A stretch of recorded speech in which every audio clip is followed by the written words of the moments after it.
por la Universidad Peruana de Ciencias Aplicadas. Tiene más de 7 años de experiencia en las áreas de Derecho Parlamentario, Constitucional, Procesal, Constitucional y Derechos Humanos. Hoy por hoy está realizando la labor de docencia a tiempo completo en la UPC.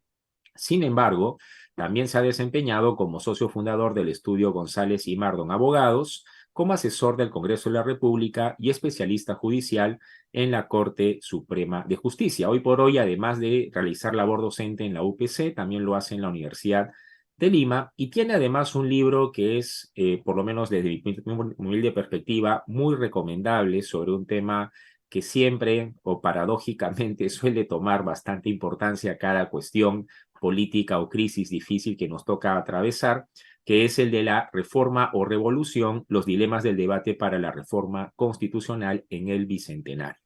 Mi querido Guillermo, muchísimas gracias por tener la gentileza de darnos un poco de tu valioso y apretado tiempo que cuentas, porque sé que estás full con mucha chamba académica. Muchas gracias. No, muchas gracias a ti, Cristian. Un saludo también a Julio. Y gracias a Contacto Legal, ¿no? Donde podemos intercambiar pues, puntos de vista y comentar pues, noticias que trascienden al lado constitucional y también político, ¿no?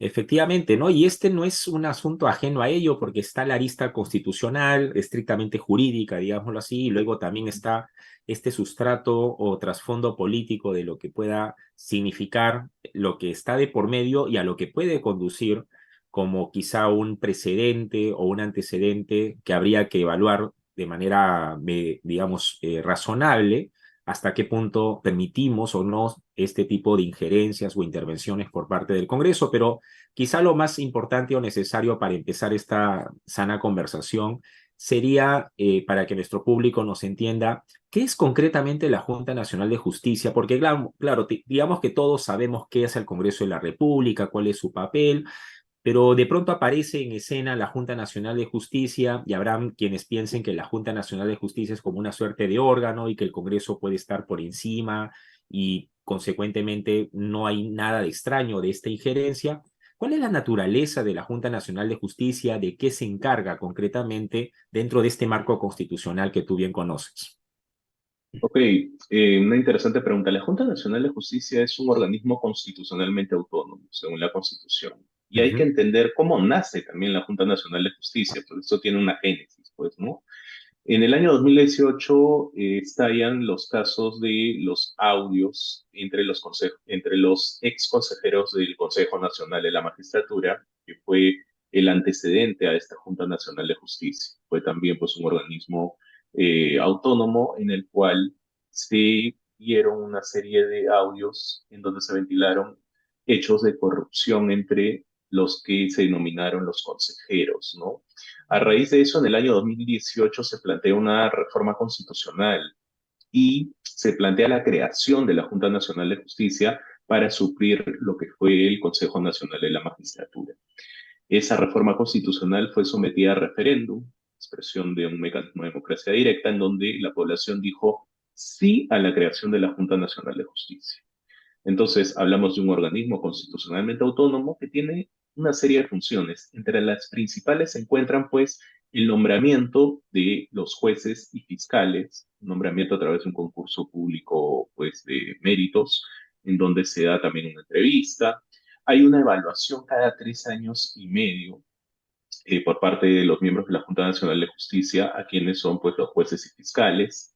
Eso incluso fue objeto de un pronunciamiento del Tribunal Constitucional, lo debes recordar a través de un proceso de inconstitucionalidad, ¿no? Cuestionaron este ámbito de la evaluación, pero bueno, se declaró infundado y pues sigue siendo una competencia de la Junta Nacional de Justicia evaluarlos, ¿no? Con la Academia Nacional de la Magistratura, que es el órgano que coadyuva pues a dicha evaluación. Se encarga también de la ratificación cada 7 años de los jueces y fiscales y hay una potestad disciplinaria en la Junta Nacional de Justicia que puede verse en razón de una amonestación, una suspensión o incluso la destitución de los jueces o fiscales pues que habrían incurrido en una serie de faltas. También hay otra función muy importante que es el nombramiento de el jefe de RENIEC, ¿no? El Registro Nacional de Identificación y Estado Civil, y el encargado, pues, o el jefe de la Oficina Nacional de Procesos Electorales, que se encarga de preparar todo el ámbito de las elecciones, ¿no? Ujú. Hay una labor también que es el informe anual ante el Congreso, que va a ser uno de los puntos que vamos a tratar, que también es función de la Junta Nacional de Justicia. Pero básicamente estamos hablando de un órgano encargado de llevar a cabo los procedimientos de designación jueces y fiscales, además de ratificarlos, como mencioné, Ujú. sancionarlos si es que corresponde y otros. Claro, ahora, digamos que es, sin perjuicio de estas funciones, digamos, entre comillas, complementarias, vinculadas con elegir a jefe de RENIEC o digamos, de OMPE. El detalle es que es una institución especialmente relevante dentro de un sistema de justicia, ¿no? Y esto creo que es un ingrediente que agrega un elemento muy importante para evaluar lo que puede significar esta controversia o conflicto entre el Congreso y la Junta Nacional de Justicia. Y bien decías tú que esta junta, digamos que es nueva, entre comillas, porque no carga con los pecados, entre comillas, del Consejo Nacional de la Magistratura que ya quedó en el olvido. Y lo digo de pecados porque finalmente personas pasan, pero instituciones son las que hay que tratar de proteger, conservar en la medida en que sean necesarias dentro del modelo de Estado constitucional que se quiere. Y dentro de esa lógica es quizá donde ahora tenemos que entrar a discutir o que nos ayudes a comprender por qué esta controversia con la Junta Nacional de Justicia. Porque, a ver, lo del Consejo Nacional de Magistratura, eso ya corre por su lado, pero pareciera que volvemos a poner en el ojo de la tormenta a esta institución que, como bien mencionabas, tiene este papel tan importante dentro de un sistema como es el de impartición de justicia, y para algunas pues puede significar, es como una suerte de rezago de la experiencia anterior, pero estos son hechos totalmente distintos y por lo tanto causales diferentes. ¿A qué se debe todo este asunto vinculado con lo que el Congreso ha desplegado como una suerte de investigación sumaria contra los miembros de la Junta Nacional de Justicia, que por cierto, contra a todos al parecer los quiere remover, pero resulta que están algunos solamente involucrados en algunos de los hechos que motivan la moción de la investigación? Vamos a tratar de entender un poquito esto. Quizá, Guillermo, nos puedes ayudar a desmenuzar el problema de fondo detrás de esta controversia. Claro que sí, brevemente antes me hiciste una pregunta que quedó inconclusa, ¿no? El tema es si puede existir o pensarse en una jerarquía Ah, entre el sí, claro. Congreso y la Junta Nacional de Justicia, y la respuesta es que no.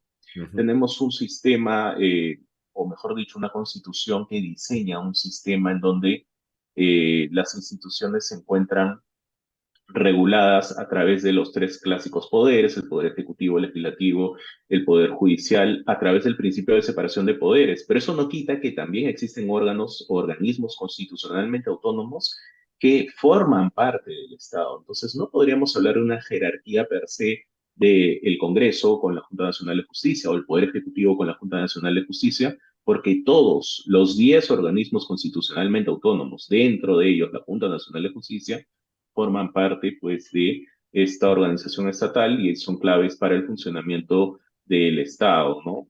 Ujú. Ahora, ¿qué ha pasado? Hace unas semanas pues se han dado una serie de hechos que motivaron una moción de orden del día en donde el Congreso específicamente está pidiendo la destitución de los actuales miembros de la Junta Nacional de Justicia. Hay 5 hechos. Ujú. Eh, Procedo a detallar brevemente sobre qué versan, ¿no? En primer lugar, se habla de las presiones en las que habrían incurrido 3 de los 7 miembros hacia un juez supremo, en este caso el presidente del Poder Judicial, para que se adhiera a un comunicado en donde la Junta Nacional de Justicia, pues, eh, señaló o exhortó más bien al Congreso que debían seguirse una serie de procedimientos por el caso de la ex fiscal de la Nación, Zoraida Ábalos. Ujú. Entonces, ese es un primer punto. Otro punto es el propio comunicado, ¿no? El Congreso indica de que el hecho de que la Junta Nacional de Justicia haya emitido pues un comunicado en donde exhorta a eh, que se lleven a cabo el cumplimiento de el estricto debido proceso en lo que viene a ser la acusación constitucional, como bueno, finalmente se dio contra un alto funcionario, como lo es la Fiscalía de la Nación. Eso también ha merecido dentro de esta moción de orden del día una sustentación, ¿no? Ahí hay un segundo punto. Un tercer punto es la interpretación que realizó la Junta Nacional de Justicia respecto a la interpretación del artículo 156.3 de la Constitución. ¿Qué es lo que señala este artículo 156.3 de la Constitución?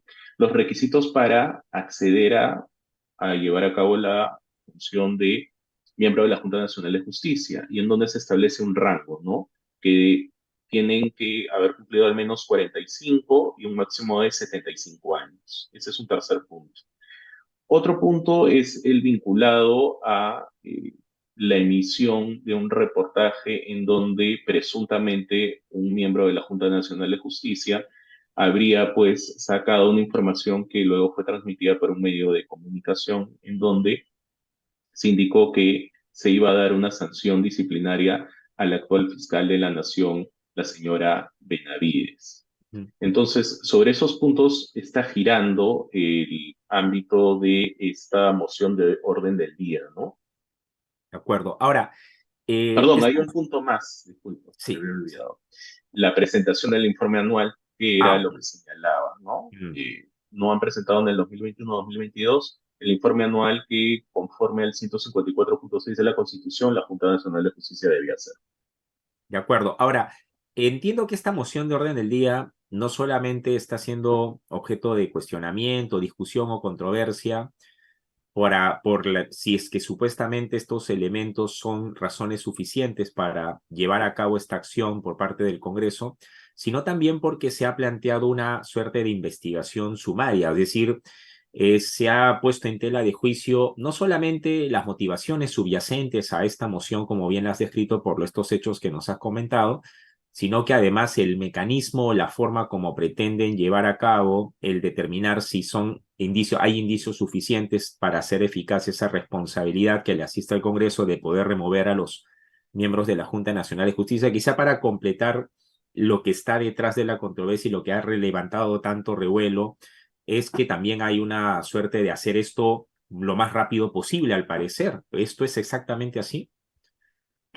Yo considero de que sí, y es más, el día de hoy, a las 5 de la tarde, se ha Ujú. solicitado ampliar a 14 días más lo que viene a ser este proceso contemplado en la Constitución. Bueno, es que no es un proceso, porque se señala expresamente que pueden ser removidos del cargo, pues, los miembros de la Junta Nacional de Justicia por causa grave. Ahí Ujú. tendríamos que remitirnos al antecedente que también se dio, o los antecedentes que han sido dos, uno en el año 2010 en el caso Anaya, en donde un ex consejero del Consejo Nacional de la Magistratura fue separado del cargo por tener una reunión en pleno, pues, concurso de méritos para que un fiscal acceda al cargo. Ahí se habló de causa grave. Tenemos un primer antecedente. Y el segundo antecedente, que es el caso que les comentaba Ujú. sobre los audios en el Consejo Nacional de la Magistratura. Se aplicó el artículo de la Constitución en donde se señalaba que existía una causa grave, sí se aplicó. Ahora, ¿termina siendo indeterminado? Yo creo que sí. Y Ujú. sobre todo, analizando dentro de estos 5 puntos, 3 puntos pues quedan muy endebles en lo que viene a ser esta moción para solicitar el retiro de Si los me miembros de la permites ahí, mi Junta querido Nacional. Guillermo, quizá antes de desmenuzar y punto por punto para conocer además tu opinión informada sobre cada uno de los argumentos, solamente para no caer o no olvidar el tema de la investigación sumaria, no hay una regulación entonces de cuánto debe tomar esta suerte de investigación y consecuente decisión final de si lo remueve o no, está dentro de un ámbito de discrecionalidad del Congreso, pero ¿por qué hay estos cuestionamientos de llamada, porque así hemos escuchado en los medios de comunicación que esto se trata de una investigación sumaria y uno dice, oye, si es una investigación que va a concluir en remover del cargo, como bien has mencionado tú, a altos funcionarios públicos, porque de hecho lo son, no debería ser producto de una investigación, digamos, no sumaria, sino lo que sea preciso o necesario para poder levantar la información o evidencias que eventualmente justifiquen esa supuesta o presunta falta grave, porque ¿por qué se habla de investigación sumaria? Es que los 14 días de por sí en algún lado han sido calificados como sumarios, quedan cortos. ¿Cuál es el análisis que consideras de esta calificación, de esta investigación como sumaria? ¿Está bien, está mal? ¿En qué se respalda para ser de 14 días y no más menos?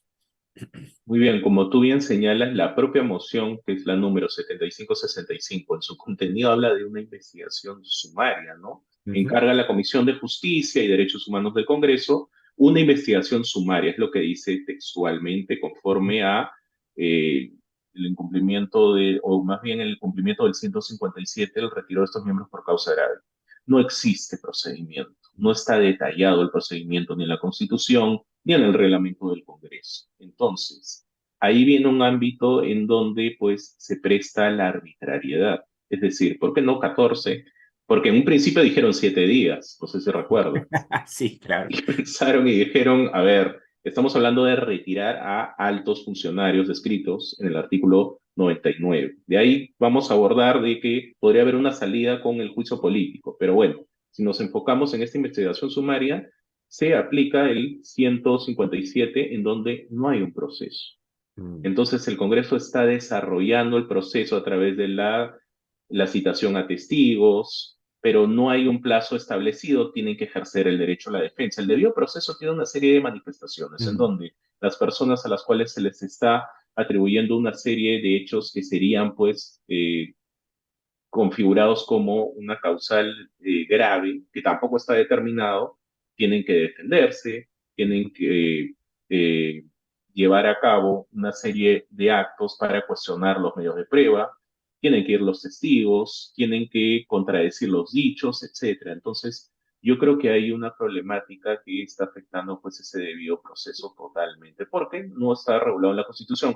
Perdió el Congreso la oportunidad de hacerlo en el 2018, cuando se dio el referéndum sobre la reforma constitucional, sí debió hacerse. Claro. Considero que sí. Ahora, si es que partimos de que no es un procedimiento, digamos, regulado, estamos hablando de un procedimiento que el Congreso está armando según como viene la pelota. O sea, es como no tengo reglas, no tengo un procedimiento preestablecido, porque incluso esto hasta puede ser grave, como bien dices, tanto dentro del debido proceso, ese derecho de toda persona a ser sometido o sometida al procedimiento preestablecido por la ley, pero resulta que aquí no hay un procedimiento preestablecido, entonces estamos siendo testigos de unos integrantes de un organismo constitucional que tienen la condición de altos funcionarios a los que se les está sometiendo a un procedimiento que no está preestablecido, sino que se va, digamos, estableciendo o construyendo en función de cómo viene la pelota, por dónde va la brisa, o si hay algunos estándares que se están tratando de conservar y mantener para que mañana más tarde, porque eso también hay que tomarlo en cuenta, más allá de que esté bien o esté mal, que es algo que vamos a conversar luego, las motivaciones y el sustento del Congreso, también es cierto de que te sirve llevar a cabo un procedimiento si luego este va a ser declarado nulo por la violación de estas garantías que le asiste a toda persona, por más que sea alto funcionario público o no. Yo creo que el cuestionamiento va respecto a, como tú señalas, ¿no? Cómo se está llevando a cabo el proceso. Pero algunas voces hablan de un golpe de Estado, algunas voces No, no, hablan de claro, para que no alarmar es tampoco, ¿no? Sí. claro, que es inconstitucional. A ver, no es inconstitucional, pero hay que Ujú. tener mucho cuidado en cómo se lleve a cabo ese proceso. Entonces, ahí hay una crítica. ¿Y por qué no utilizaron el ámbito del juicio político que sí está contemplado por infracción a la Constitución? Cuando desmenucemos pues estos 5 hechos, vamos a hablar de que 2 podrían calzar, podrían, digo, ¿no? Porque Claro, claro. también se da una investigación en lo que es una infracción a la Constitución a través de la acusación constitucional por juicio político. Entonces, el Congreso tiene que ser muy cuidadoso de que si va a llevar adelante este proceso, tiene pues que garantizar lo mínimo que debe contener este proceso. Tan es así como, repito, el día de hoy han Mm, reconsiderado este proceso sumarísimo y han ampliado a mm. 14 días más. Entonces, no es inconstitucional, pero el Congreso tiene que observar las reglas del debido proceso. Claro, entonces por el momento vamos detectando, digamos, dos elementos claves dentro de lo que se está desarrollando. Uno, que no hay un plazo establecido para que este Congreso investigue y tome decisión. Por lo tanto, podían haber sido 7, como en algún momento se deslizó, se decidió que fueran 14, ahora se ha ampliado a 14 más. Veremos si es que alcanza, porque más allá, como tú y yo conocemos, el plazo es razonable de función los hechos que hay que investigar, la pluralidad de personas imputadas y cosas de esta naturaleza que pueden impactar en que sea menor o que sea mayor ese tiempo, pero que sea el que se requiera, más allá de un tema de una fecha o un número, el que para que el Congreso pueda tomar una decisión fundada y no simplemente a las apuradas, ¿no? Entonces ahí tenemos un primer elemento importante para que nuestro público tome nota. Y lo segundo, que no es un procedimiento que esté completamente regulado, establecido, y esto obliga al Congreso a ser muy cuidadoso en que como no tiene digamos, una estructura procedimental preestablecida, no puede pasar por alto el debido proceso y las garantías que le acompañan, así que vamos a observar, digamos, escrupulosamente que haya ese derecho a la defensa, que haya esta suerte de facultad de contradicción dentro de lo que cada miembro, además individualmente y no solamente institucionalmente, pueda hacer eficaz. Ahora vamos, mi querido Guillermo, a lo que tú bien anticipabas. Han sido 5 puntos entonces los que el Congreso ha deslizado, planteado como motivaciones dentro de su moción. ¿Cuáles son las que para ti pueden tener cierto asidero y cuáles para ti son, digamos, no digo manotazos de ahogado, pero no serían razones suficientes como para configurar esa supuesta falta o causa grave que justifique una remoción de los integrantes de la Junta?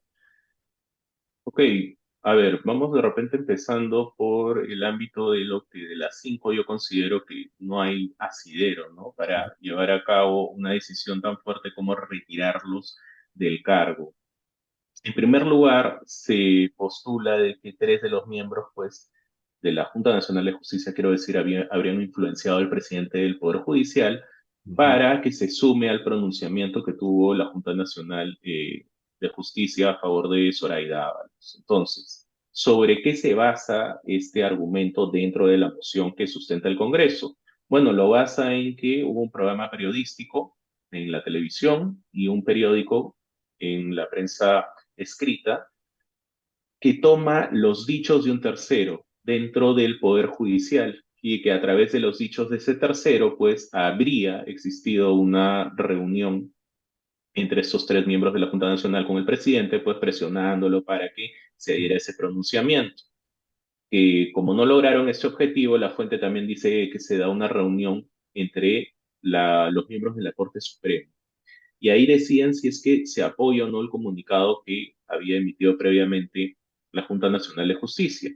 Y hay un empate, ¿no? Siete miembros de la Corte Suprema a favor de estar con el pronunciamiento de la Junta Nacional de Justicia, exhortando al Congreso de que respete el debido proceso. En el caso de Zoraida Ábalos, con el tema del juicio y antejuicio político que se le siguió, ¿no? Terminó en su destitución, ¿no? Finalmente siete miembros que se encontraban en contra y tendría que darse pues la dirimencia del presidente del Poder Judicial que finalmente decidió por no apoyar lo que habría adoptado pues la Junta Nacional de Justicia. No tomó partido y según este medio pues existió una presión porque se indica de que se le combinaba a abrirle un proceso sancionador en represalia a la decisión que se había adoptado. ¿Qué es lo que opino sobre este hecho en puntual? Bueno, meramente dichos, ¿no? Entonces, para hablar de la destitución de altos funcionarios basándonos en un programa periodístico que con esto no estoy desmereciendo a los periodistas para nada, pero son los dichos de un tercero que escuchó sobre otro, entonces no revisten mucho asidero. Eso Ujú. respecto al primer punto, ¿no? Porque, a ver, han citado al presidente del Poder Judicial para que informe sobre esto, va a tener que asistir. Entonces, tendrá que tomarse su declaración y evaluarse, ¿no? Ya. Entonces, pierde, yo creo, lo que viene a ser la formalidad, pierde la seriedad del caso, poner como punto en agenda de esta moción de orden del día para la destitución, es, en ese caso, ¿no? Hay un segundo hecho que es el ámbito de la fiscal de la Nación, la actual fiscal de la Nación. Nuevamente, otro medio de prensa, el IDL en este caso, pues emite una nota informativa en donde da cuenta de que hay una resolución, un proyecto, ¿no? Un proyecto de resolución de un miembro de la Junta Nacional de Justicia que decide abrirle sanción disciplinaria al actual fiscal de la Nación. Estamos en el mismo supuesto. Hablamos de no se ha materializado. Actualmente no existe este proyecto, es un dicho. Ujú, Entonces, resta también lo que vendría a ser la seriedad y formalidad del caso ampararse en la emisión de un reportaje periodístico publicado en la web sobre un ámbito disciplinario, ¿no? Entonces, por ahí también cuestiono eso por el mismo argumento. Luego se habla del famoso comunicado y ahí yo creo que hay que observarlo en su contenido. ¿Qué pasó? Luego de la destitución de la ex fiscal de la Nación, Zoraida Ábalos, la cual se le ujú, siguió pues un juicio político y antejuicio político por el caso de que los congresistas consideraron de que no se había llevado a cabo un procedimiento de investigación como se debió al expresidente Castillo, fue inhabilitada, pues, si mal no me equivoco, 5 años, ¿no? Frente a ese hecho, la Junta Nacional de Justicia emite un informe, no un comunicado, perdón, un comunicado. informe.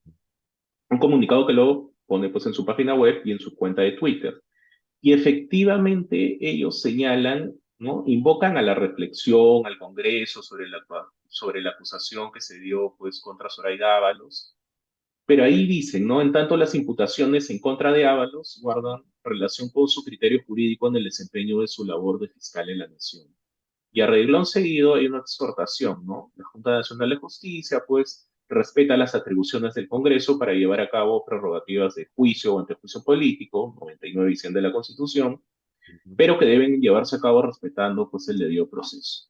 Quizás podría verse como inoportuno el hecho de que hayan manifestado en tanto las imputaciones en contra de Zoraida Ábalos guardan relación con un criterio jurídico en el desempeño de la labor como fiscal de la nación.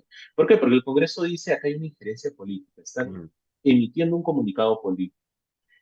Yo creo que queda ahí en la nebulosa. La ujú. exhortación no tiene de nada un ámbito político, pero podría prestarse, y ahí una especie de, digamos, jalón de orejas, ¿no? ¿Por qué emitir un comunicado cuando justamente hay una independencia de órganos? Y yo creo que fue innecesario en ese caso.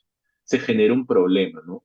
Tan es así que el Poder Judicial no sacó un comunicado Claro, no dijo sobre nada, sí. dicha decisión, Mm, pero el hecho de exhortar per se no me parece, ¿no? Hay una exhortación al debido proceso que es lo mínimo, que son garantías mínimas que deberían ser observadas. De repente, como señalo, en ese renglón en donde dicen que las imputaciones en contra de Ábalos guardan relación en su desempeño como fiscal de la nación, eso es lo que justamente pues se cuestionaba en el Congreso. claro. Debatible, sí, debatible, pero no con la fuerza para llevar a cabo pues un En acto este de... extremo, mi querido Guillermo, Sí. no está mal, o no sé cuál es tu parecer, o es normal o regular que entre organismos constitucionales se exhorten recíprocamente a respetar ciertas garantías o principios, porque claro, cuando se tiene un Congreso o un sector del Congreso que tiene esta equivocada idea de que son el primer poder del Estado y que a veces malinterpretan esta condición y consideran o creen estar un poco por eso era importante el tema de la primera pregunta de si hay jerarquía o no, porque parecieran algunas declaraciones que dejan suponer como que ellos, al ser el primer poder del Estado, no hay quien los debe exhortar o decirles cómo hacer su chamba, vamos a decirlo así. Es cierto que puede ser cuestionable la oportunidad o pertinencia política del comunicado, porque en realidad no era necesario, digámoslo así, ¿no? Es más, poner un poquito de sal en la herida más que otra cosa, pero es normal que se exhorten este tipo de garantías, principios entre organismos constitucionales, porque como están al mismo rango jurídico político, alguien podría decir, oye, pero la Junta no debe exhortar al Congreso, como el Congreso no debe exhortar a nadie, porque si están al mismo nivel, cada quien hace su chamba dentro de su competencia y no hay quien le tenga que decir al otro cómo hacer las cosas. Yo creo que tendría que dividirse específicamente Ujú, sobre qué órgano estamos hablando y cuál es la función que desempeña. ujú, No podríamos decir eso de la Defensoría del Pueblo, que es claro. la función justamente, ¿no? De exhortar en lo que es la protección de los derechos de las personas. Ujú, Entonces, ahí tenemos un ámbito en la Defensoría del Pueblo que sí es importante porque lleva una función más allá de los informes defensoriales que saca, pues, cada ujú, cierto tiempo, pues alerta a la ciudadanía y es un guardián y exacto. protector de los derechos fundamentales. En el caso del Congreso estamos hablando de un órgano político, ¿no? En Ujú, donde las manifestaciones o las expresiones de sus miembros, pues, tienen ese contenido. Y en el caso de la Junta Nacional de Justicia, Claro, como señalo, la exhortación al debido proceso no tiene pues un matiz de Mm, haberse metido con las competencias de otro órgano. mm, Pero como digo, innecesario sobre todo un órgano encargado de la ratificación, el nombramiento, destitución o mm. no, de jueces y fiscales. Ahí sí se podría pensar, ¿no? ¿Cuál era la necesidad de emitir ese Mm. comunicado? De acuerdo. Creo yo Entonces, que hay un pequeño exceso. de acuerdo. Entonces, estos tres puntos, entiendo porque tú nos adelantabas que habían tres con los que tú tenías reparos. Entiendo que son Dos, en realidad. estos dos, perdón, con los que tienes reparos. Ahora, los otros puntos sí tienen algún tipo de respaldo, asidero, justificación, digamos, mínima, porque finalmente se está investigando, como bien decías, incluso en este caso de los dichos del proyecto de resolución o de la supuesta influencia, habrá que ver si es que encuentran algo que soporta estas afirmaciones, ¿no? Porque finalmente, como bien señalas, es el dicho y habrá que ver si hay elementos objetivos que terminan comprobando que ha habido esa supuesta influencia o que finalmente alguna de esos dimes y diretes, digámoslo así, o ese proyecto de resolución realmente se estaba cocinando. Y ahora que es un tema también debatible porque a nivel de proyecto pues finalmente no hay efectos o no hay consecuencias sobre nadie, ¿no? Salvo que se quiera presumir que a partir de ello hay otro tipo de motivaciones subyacentes a lo que finalmente pueda ocurrir con una decisión de una autoridad como esta. Pero ¿cuáles los otros puntos entonces que son tres?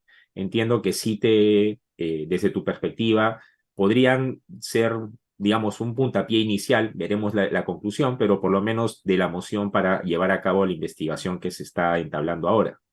Ujú.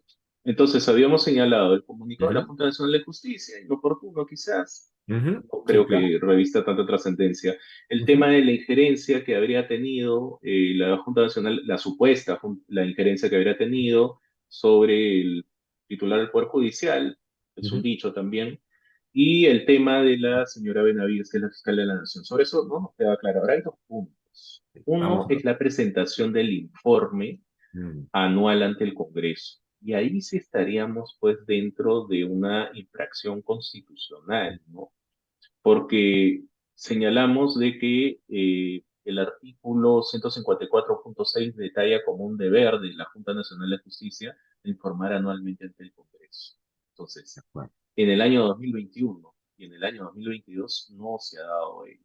Entonces, vemos ahí un tema de infracción a la Constitución. ¿Qué tendría? A ver, no por el hecho de que esto haya ocurrido per se, necesitamos escuchar también a la otra parte de por qué no se ha llevado a cabo eso, o las razones pues que meritaron ello, ¿no? O Pero también uno creo que podría hay decir, indicios. por qué no presentaron esto el año pasado? O sea, porque vamos, que es una omisión de función que tiene lugar no 2023, sino incluso el año pasado podría haber dado lugar a algún tipo de medida por parte del Congreso, porque como bien señalas, es un informe que no se ha cumplido en presentarlo no solamente el 2022, sino que también el 2021 y consecuentemente pareciera, o no sé si estoy mal, pero como que es un elemento que termina por sumar un poquito más para meterle ese empujón a esta moción, porque esto es algo que podría haberse dado cuenta el año pasado, pero digamos que en este momento Claro, de una vez ponemos todo para la batería, alistar todas las baterías y que no haya nada que se nos quede en el camino, ¿no? O sea, no sé, ¿cómo lo ves tú? claro, ahí viene la pregunta, ¿y por qué el Congreso a finales del 2021 pues no señaló algo? ¿Y por qué a finales del año pasado, el Mm, 2022, también no señaló algo?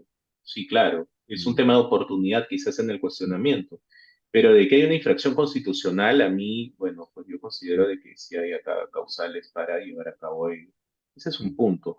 Y el segundo punto que también ha generado mucha controversia es la interpretación que realizó la Junta Nacional de Justicia emitiendo una resolución en donde hay un artículo de la Constitución, específicamente el 156 numeral 3, que señala, ¿no?, de que para ser miembro de la Junta Nacional de Justicia se requiere ser mayor de 45 años y menor de 75 años. Entonces, ¿qué ha dicho el Congreso? Que la Junta Nacional de Justicia, al emitir esta resolución, interpretando lo que vendría a ser o la diferencia que se da respecto del acceso del cargo en determinado momento y cuando hay un cese, hay una vacancia o cómo se interprete ello a raíz de una miembro de la Junta Nacional de Justicia, pues ha permitido la expedición de esta resolución. Y ahí el Congreso lo que ha dicho es que el único encargado de llevar a cabo esa interpretación hubiera sido pues el Congreso, o en su defecto el Tribunal Constitucional si pues ameritaban los procedimientos para que se dé eso, ¿no? Yo creo Ujú, que es bien debatible esto, ujú, porque claro, el texto constitucional establece también que sobre los miembros de la Junta Nacional de Justicia alcanzan las prerrogativas y limitaciones de los jueces supremos. Y si claro. vemos ahí un desarrollo constitucional a través de una ley que establece que el juez al cumplir los 70 años, pues tiene que cesar en el cargo. Ujú. Eso también es debatible. Entonces, ¿por qué no fue el Congreso el encargado de llevar a cabo esta interpretación a través de una ley de interpretación, como Ujú. antes también lo ha hecho? Que la ley de interpretación también nos despierta una serie de Sí, inquietudes. Si claro. retrocedemos hace muchísimos años, hubo una ley de interpretación auténtica, ¿no? Que fue llevada Totalmente. al TC y el TC ahí se pronunció, bueno, pero esa es otra historia. Pero creo que sí es cuestionable eso, ¿no? O al menos sí ameritaría, pues, una investigación, porque acá se habla, ¿no? Hay un bloque de constitucionalidad a través de las normas que desarrolla la Constitución, pero hay una interpretación, pues, digamos, directa para una persona, ¿no? Que se encuentra Claro, determinada. Entonces se perdería el carácter de generalidad de las normas, ¿no? Es lo que creo yo. claro. Y quizá ya para terminar, porque el tiempo nos va quedando corto, ¿cuál sería la diferencia o cuál habría sido la diferencia si esto se hubiera canalizado por un juicio político propiamente dicho y no a través de una moción con investigación? O sea, digamos, para tener claro el panorama, esto podía haberse llevado a cabo de una manera tal de que hay un procedimiento con una serie de pasos que hay que dar, porque el juicio político para muchos ya es, digamos, sobrado conocido, porque han sido varios los altos funcionarios, lamentablemente, por los cuales han atravesado. Digo lamentablemente porque sería lo ideal que todas y todos no tuvieran que incurrir en algún tipo de infracción de la Constitución, pero ahí está. Entonces, ¿cuál habría sido la diferencia o cuál sería la diferencia? ¿O es que esta investigación podría concluir igual en un juicio político un poco para tener, no sé, yo sé que no tenemos una bola de cristal, pero habrá que ver los escenarios posibles de respuesta o solución a esto que se viene generando entre el Congreso y la Junta? Yo creo que el Congreso confunde en lo sumario como una medida rápida para pues, sacar a estos altos funcionarios. Mm, Pero, ¿cuál es la diferencia a través del proceso político? Primero, de que está desarrollado en la Constitución y en el reglamento. mm, Hay una serie de etapas establecidas, la participación de distintos órganos, la subcomisión de acusaciones constitucionales, la comisión permanente, etcétera. Entonces, hay algo que ya da soporte o cabida a lo que vendría a ser un procedimiento de acusación constitucional. En este caso, válidamente sobre los dos supuestos que hablé al final, podría verse pues una acusación constitucional por infracción a la Constitución, ¿no? Y sobre el resto, pues no tiene asidero.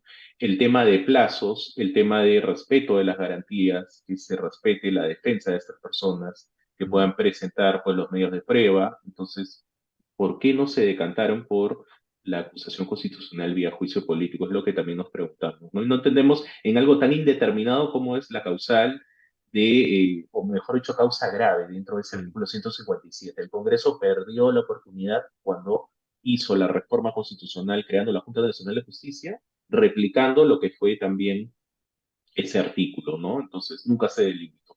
Ahora, las consecuencias sí hubieran sido parecidas porque en este caso, si se concluye y se decide removerlos, también se les puede inhabilitar a las personas que están hoy por hoy como miembros de la Junta Nacional de Justicia, como podría ser en el caso del juicio político, o esa sanción está vedada, imposible de adoptarse, como no han seguido el procedimiento de juicio político, sino que se han ido por otro tipo de procedimiento no regulado.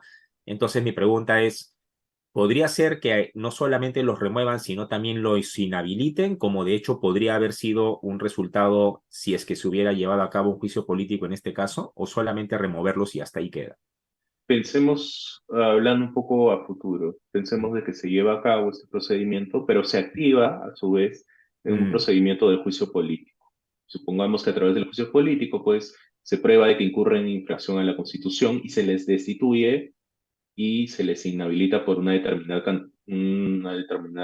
cantidad de años, ujú, máximo 10 años. ujú. Eso podría dar pie, y pregunto, ¿no? Eso podría dar pie a que esa causal de gravedad del artículo 157 se refleje a propósito del juicio político que se dio. Esa sería una buena pregunta, Claro. porque podría configurarse así. Bueno, establecimos el juicio político, hemos destituido, hemos inhabilitado, por lo tanto, se activa la causa grave que no está regulada y que podría ver como algo más robusto para Mm. retirarlos, ¿no? Pero efectivamente, si hablamos de la causal de falta grave de destitución o remoción, mejor dicho, no hay un ámbito de inhabilitación, ¿no? No está Claro. contemplado.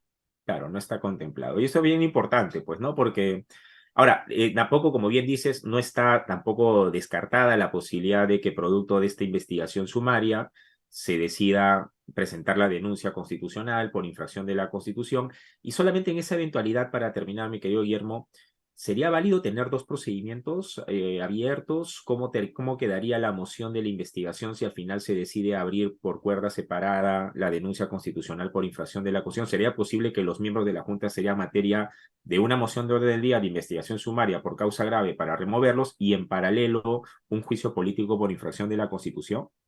Esa es una gran pregunta, Cristian, porque se dio en el año 2018. Mm. Se removieron a los ex consejeros del Consejo Nacional de la Magistratura y a Ujú, su vez se estableció un juicio político por infracción a la Constitución. Y ahí ujú. se podría decir, pues, y el principio no bis in idem, nadie Exacto. debe ser juzgado dos veces por el mismo Mm, hecho y hay una triple identidad, etcétera. mm. Entonces daría pie. Nuevamente, no aprendimos. ¿Por qué no se hacen bien las cosas? Se lleva a cabo un procedimiento y se opta por ese porque existen, pues, toda una serie de garantías. Ya. Podría pasar, ¿no? Pero se podría invocar ese principio que señalé. Genial, habrá que estar alerta entonces, mi querido Guillermo. Y por mi parte, te invito aquí públicamente para que cuando esto vaya un poco deshojándose el nudo en el que nos encontramos, porque realmente es un nudo donde el Congreso solo por no hacer las cosas racionalmente, sino pareciera más bien que las emociones han pesado más que haber pensado mejor cómo canalizar esto, nos han llevado a una situación en la que no estamos en un meollo del que todavía no entendemos por dónde se va a terminar resolviendo, pero cuando se vea una luz en el túnel, que esperemos que no sea un tren que viene en contra, sino que realmente sea una alternativa de solución razonable dentro de los cánones constitucionales, te invitamos desde ya, mi querido Guillermo, para que nos puedas ayudar a comprender finalmente el cierre de esta truculenta historia que se muestra un poco gris y todavía bastante oscura. Muchísimas gracias, Guillermo. De verdad ha sido un gusto tenerte con nosotros. Quizá algunas palabras finales que quieras darle a nuestro público sobre este asunto para poder cerrar el programa como corresponde. Por favor, Guillermo, adelante. Gracias, Cristian. Yo creo que no hay que llevarnos por la emoción y no hay Ujú, que irnos por los extremos. Hay ujú. gente que habla de un golpe de Estado por parte del Congreso. Creo que no está pasando eso. Pero tampoco se pueden permitir una serie de atribuciones parlamentarias que terminen por afectar una serie de derechos que altos funcionarios tienen y desempeñan un rol tan importante en este Estado social y democrático que tenemos. Entonces, vayamos a un punto medio en donde la razón pues termine por primar. Eso. Excelente. Muchas gracias, Guillermo. Bueno, doctoras, doctores, amigas y amigos, así llegamos al término de este nuevo episodio de su programa Contacto Legal. Recuerden todos los días miércoles a las 7:15 de la noche. Bien, no se olviden de seguirnos por las diversas plataformas en las que transmitimos, no solamente por Facebook Live de la Facultad de Derecho de la Universidad Continental, sino también lo hacemos a través de Twitch. Y si no han tenido oportunidad de escuchar las geniales e interesantes intervenciones de Guillermo, los podrán hacer a través del video que estará disponible para todas y todos ustedes en YouTube. Que tengan una muy buena noche. Muchas gracias. Nos vemos. Chau, chau. Gracias, nos vemos.